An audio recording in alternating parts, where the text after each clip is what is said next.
In 1968, Hubert H. Humphrey of Minnesota was victorious in exactly 0 political primaries in his quest for the Democratic Party's nomination for president. And yet, in late August 1968, Humphrey won his party's nomination. What's up with that? You are listening to In the Past Lane, the podcast about history and why it matters. We, the people of the United States, in order to form a more to huddled masses yearning to breathe free. Consider that we shall be as a city upon a hill. That all men and women are created equal. Give me liberty or give me death. Nobody's free until everybody's free. The government of the people, by the people, for the people, shall not perish from the earth. History matters because it's not just about the past. History's about us, here and now. It explains the world we live in and why things are the way they are. And history gives us insights into how to achieve a more just, peaceful, and prosperous future. So people, let's do this. Hey there, friends. Welcome to In the Past Lane, the podcast about history and why it matters. I'm host Edward T. O'Donnell, your historian at large, and this is In the Past Lane, episode number 6. We are coming to you this week from the Tammany Hall studios, located somewhere outside of Boston, Massachusetts. You can learn more about me, this podcast, and our guests at our website, inthepastlane.com, and on Facebook and Twitter, where I tweet as In the Past Lane. As always, making sure everything goes according to plan is our brilliant executive producer, Lulu Spencer. So what's up this week at In the Past Lane? This week our primary focus is on, well, political primaries and why we have them. Here's the lineup. First, we take a close look at the fascinating history behind the invention of political primaries and their gradual emergence into a vital, if problematic, component of our democracy. Next, I bring you a History Skinny segment. That's the feature where I discuss how history has made headlines in recent days. And by headlines, as you know, I mean both kinds. The ones that affirm your faith in humanity, and the others that make you want to set yourself on fire. In our final segment, it's time for Mercy Street Rewind. That's the feature where I bring in the Past Lane's senior historical correspondent, Megan Kate Nelson, to get her insightful analysis and commentary on the latest episode of the PBS historical drama, Mercy Street. But since we want to avoid dropping any spoilers on those of you who haven't yet watched the show, our Mercy Street Rewind feature will appear as a separate segment in this podcast feed. Okay, people, time to put it in drive. Your journey in the Past Lane begins now.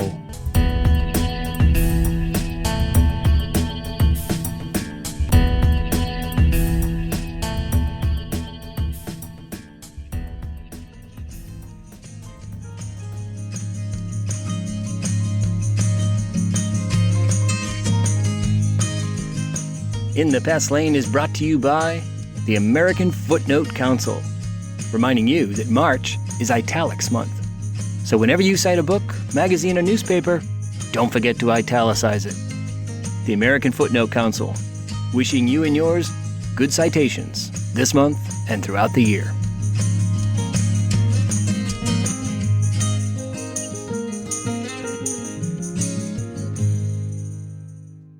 By the time you're listening to this podcast, the Super Tuesday primaries have come and gone. Hundreds of delegates have been apportioned to the victorious and near-victorious candidates. It's early March 2016, and the presidential election is fully 8 months away. But already it's fast becoming clear who the nominees will be for the Republican and Democratic parties. In the aftermath of Super Tuesday, political scientists and pundits are working over the numbers, trying to figure out why candidate X did well and why candidate Y did not. But this historian wants you to consider a different question. Why do we even have political primaries? In the history of American democracy, political primaries are of relatively recent origin. So when and why did we adopt them? Well, before answering these questions, let's be clear about one thing. American democracy has changed a lot over the centuries. Now, some people find this fact a little disconcerting, since we often take comfort in the notion that amidst the rapid social changes around us, there exist certain constants, like the family, religion, language, national identity, and democracy. But the fact is, as you've heard me say many times before, everything changes and evolves, including the family, religion, language, national identity, and yes, good old democracy. Just think of the history of American democracy. At the founding of the Republic in the late 18th century, most people could not vote, and presidents were not elected by the people, but rather by electors. And there was no set day for Election Day, and there were no political parties. In fact, nearly all the founders agreed that political parties were dangerous institutions that threatened to destroy the American Republic. Now jump ahead 40 years to the 1820s, and the situation was very different. Nearly all white male citizens had gained the right to vote, and Americans had embraced political parties as indispensable features of American democracy. Soon came other innovations. Paper ballots replaced voice votes and simple shows of hands. Election Day became fixed as the first Tuesday that follows a Monday in November. Political parties developed political campaigns with catchy slogans and songs, rallies and parades, all designed to build party loyalty and to get out the vote. 2 generations later, the Civil War led to voting rights for black men. Voting rights, of course, that were later stripped away in the Jim Crow era. And while that was happening in the early 20th century, women gained the right to vote. See what I mean? Our democracy has evolved a lot since its creation. So when did we add primaries to the mix? And why? The idea of holding political primaries emerged in the early 20th century, in the period known as the Progressive Era. It was promoted by reformers who had come to see the major political parties as powerful and corrupt institutions that controlled the political process in very undemocratic ways for their own benefit. And one of the most important powers they possessed was the power to choose nominees for office, from city councilors all the way up to President of the United States. The prime example of how all this worked was Tammany Hall in New York. Tammany was a powerful political organization that dominated New York politics and greatly influenced national politics from the 1860s to the 1930s. You probably know the name Boss Tweed. He was one of Tammany's more colorful leaders in its early years. In fact, his nickname, Boss, was a recognition of his power to control politics and elections. And it came from his critics, not his Tammany admirers. The power enjoyed by bosses like Tweed had many manifestations, and we will explore them in a future podcast episode on the history of political machines. But for today, let's focus on the power to control the nomination process. Every fall, leaders of Tammany Hall and the leaders of every other political party organization across the country would gather behind closed doors to choose a slate of nominees for every office being contested that November. The only time the people, the democracy, played a role was on Election Day, when they had the opportunity to choose among candidates selected by a small group of men huddled in proverbial smoke-filled rooms. Reformers hated this system, because guess who it intentionally shut out? That's right, reformers. Party officials considered reform a dirty word. In fact, Tammany Hall's unofficial campaign slogan was, "To hell with reform." Party leaders liked order, predictability, and they liked candidates who were loyal and obedient to them, rather than the public. That's because party leaders had strong ties to business and banking interests that more often than not were the target of reformers. So reformers who might want to push for laws to improve public housing, education, or workplace safety, or for policies that would reduce corruption or lower taxes, they were left on the outside looking in. Sure, they could form their own Labor Party or their own Citizens for Good Government Party, but they stood almost no chance of winning.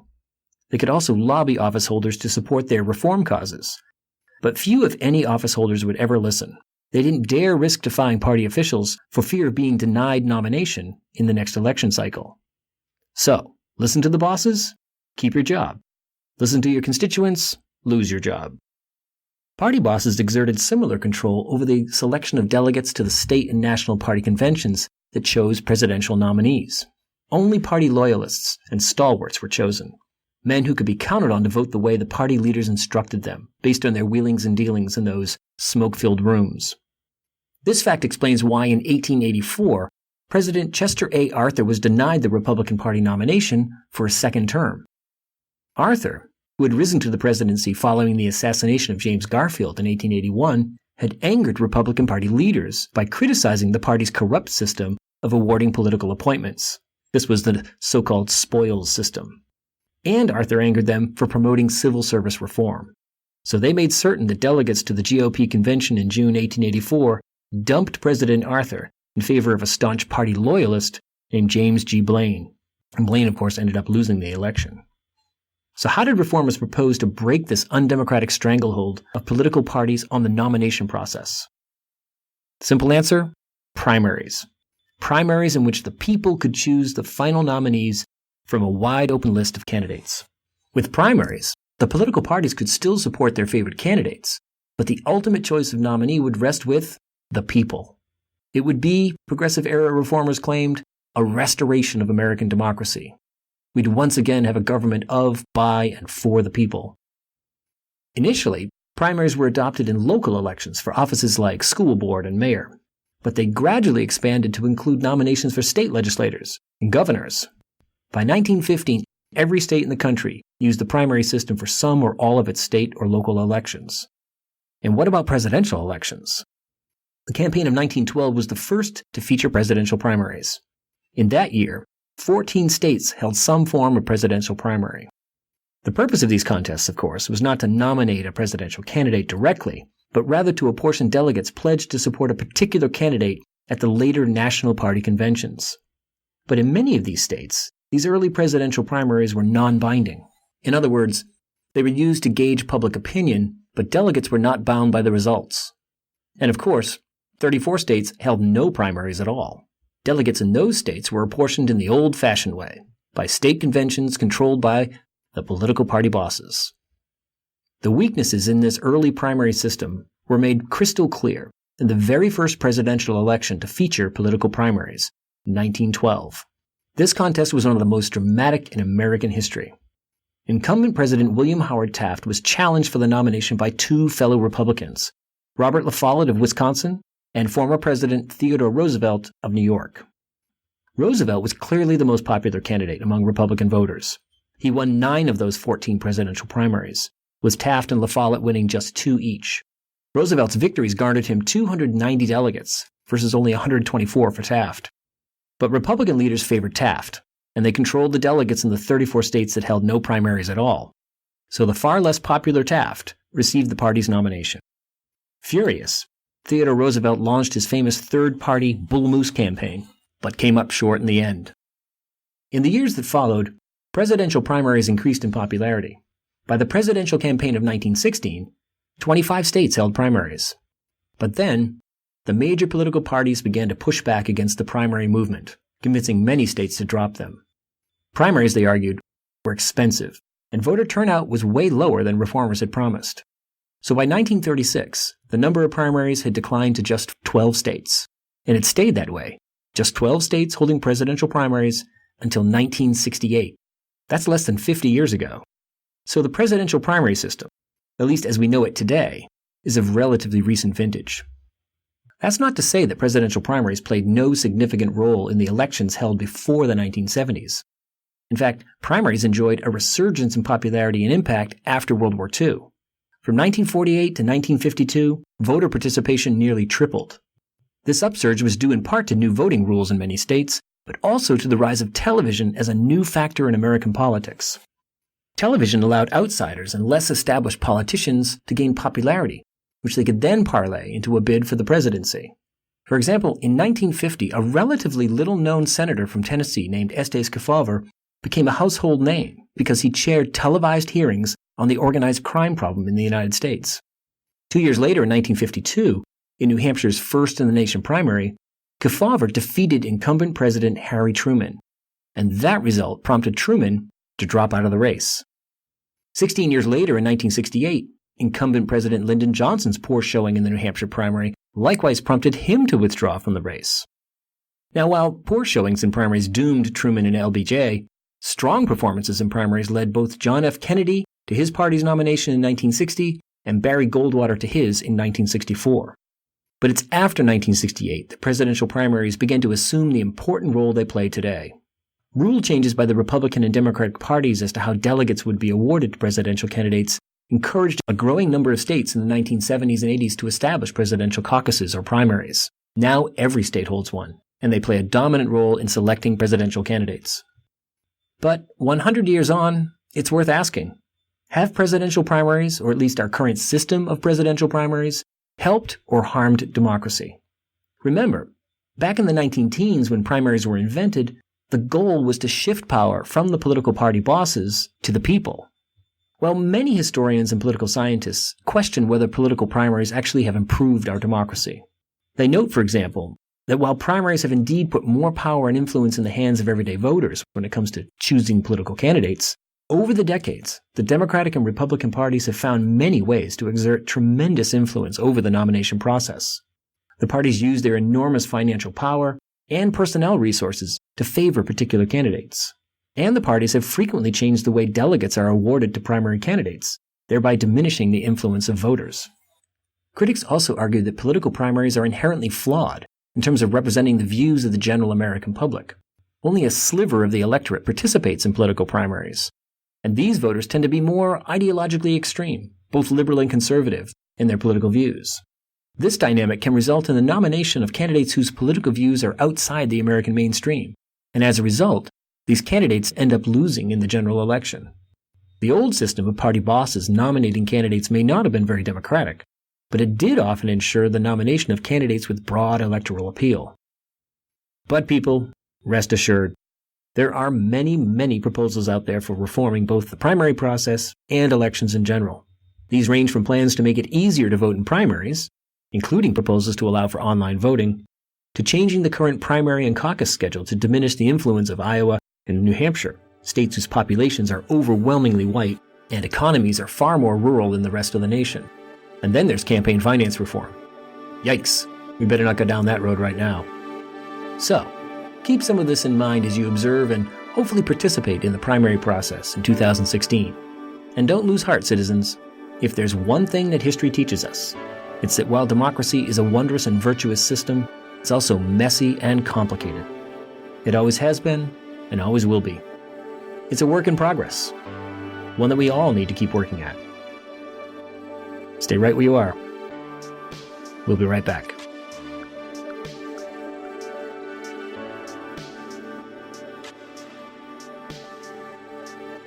You are listening to In the Past Lane, a podcast about history and why it matters.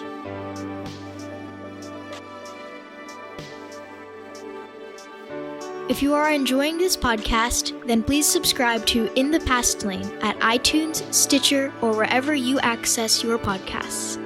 Subscribing is free, and once you do it, new episodes of In the Past Lane are automatically downloaded to your listening device. Subscribing also gives you access to the entire back catalog of In the Past Lane episodes. And if you do subscribe, please leave a review. Thanks.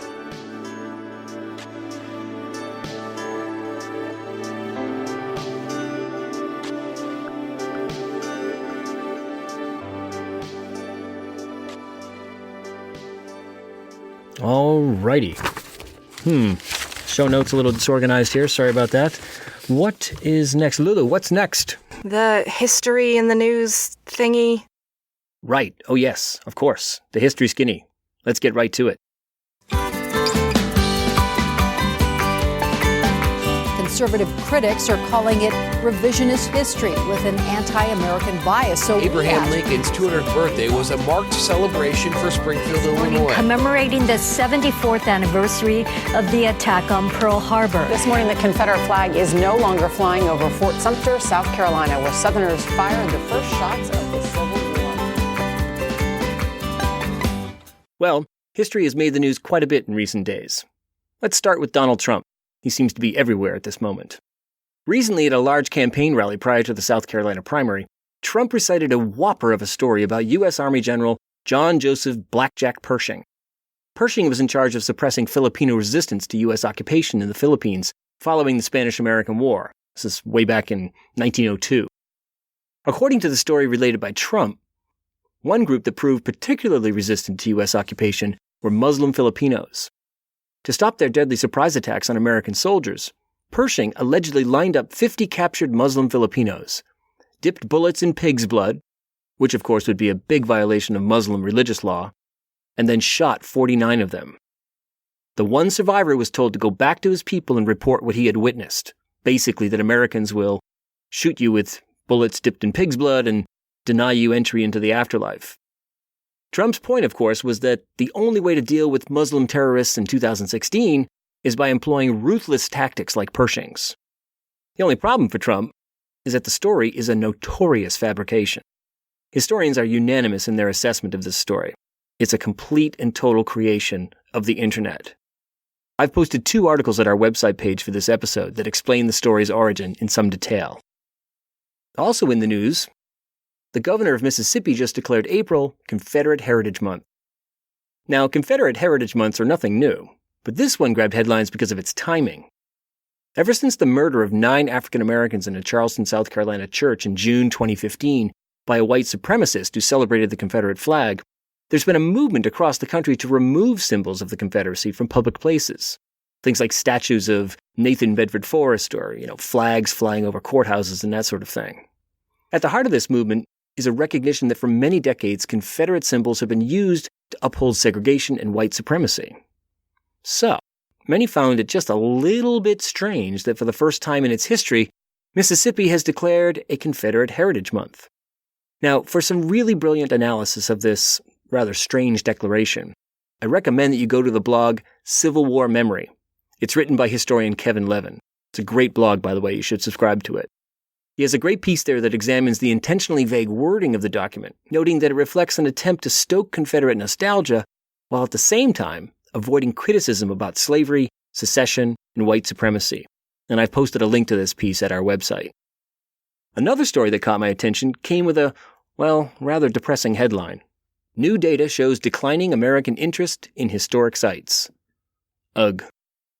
Well, this piece is kind of a wonky piece. It's got lots of graphs and charts and analysis based on age cohorts and so on. But the key finding is as follows. In 2012, 24% of Americans age 18 or older had visited a historic site in the previous year. So 1 in 4 Americans over 18 had been to a historic site in the previous year. But this was 13 points lower than a survey done in 1982. And most of the decline, according to the stats, happened between 2002 and 2012. I'm not sure what to make of this finding. I mean, for one thing, a decline in visiting historic sites doesn't necessarily mean that Americans are less interested in history. In fact, it may be due to the fact that there are so many more ways to access history nowadays, via the internet, documentary films on TV, etc. Nonetheless, as a big advocate of public history and museums, I really hope this trend reverses soon. There are so many fantastic historic sites and museums in this country. It would be a shame if fewer and fewer people experienced them. Okay, I think we need a history in the news story that's a little more positive, a little more uplifting or inspiring. How about this one from National Geographic? Science helps trace slaves to their African homelands. This one really got my attention. Here are the first few sentences of the article. Quote, more than 12 million people crossed from Africa to the New World as slaves. Historians know a good deal about the African ports where they embarked, the slave ships that carried them across the ocean, and the destinations of these enslaved peoples. But they know surprisingly little about where in Africa these masses of people came from. Now, thanks to recent advances in genetic techniques, scientists are filling in this important gap in the tragic African diaspora. So, when you read the article, you find out that basically historians and archaeologists are teaming up with scientists who have developed these new and advanced techniques in DNA analysis. And so by studying DNA that they extract from skeletons of slaves that they have found in these, formerly huge slaveholding regions like Cuba or St. Martin in the Caribbean, these scientists can compare it to DNA data that they have for lots of places in Africa, as well as what we now call Central America. And what they are finding is that they're able to really pinpoint where specific people have come from, not just to simply say they came from West Africa and so forth. This effort promises to write many new chapters in the history of the global slave trade. And finally, I want to draw your attention to an item that isn't necessarily history in the news, but it's so brilliant I just can't resist. The other day I came across an intriguing headline in the Washington Post. What if Washington, Hamilton, and Lincoln and Kennedy had Twitter? I thought, this looks intriguing. It turned out to be a brilliant humor piece by Claire Duty. If you know anything about Twitter, I think you'll find it pretty funny.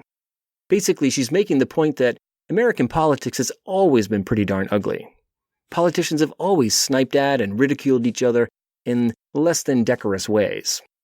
To make the point, she provides some hilarious imagined tweet exchanges between rival historical figures like Teddy Roosevelt and William Howard Taft and Thomas Jefferson and John Adams. It's very funny stuff. I've posted a link to this piece at our website page, for this episode. I highly recommend that you check it out. Okay, that'll do it for this week's History Skinny.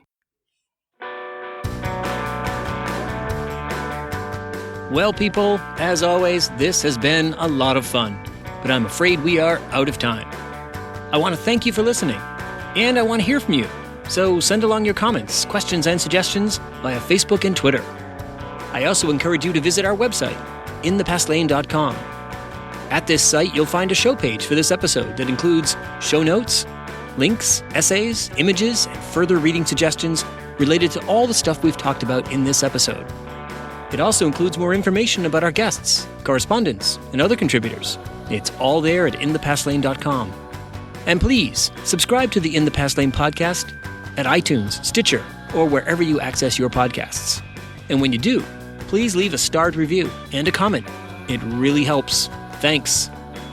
And don't forget, you can catch Megan Kate Nelson's insightful review and commentary about the latest episode of PBS's Mercy Street in our Mercy Street Rewind feature.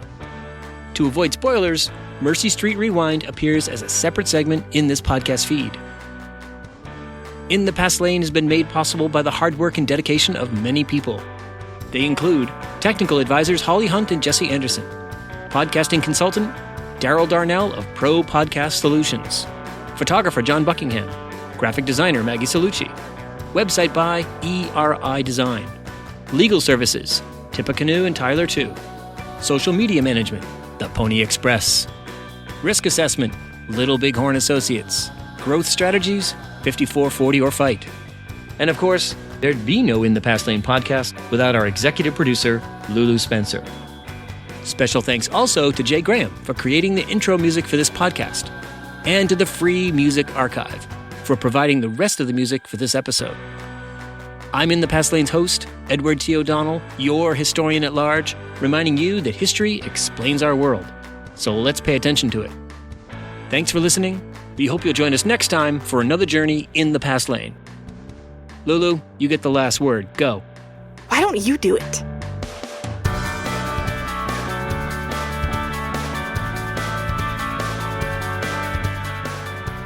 SBI, Snoring Beagle International.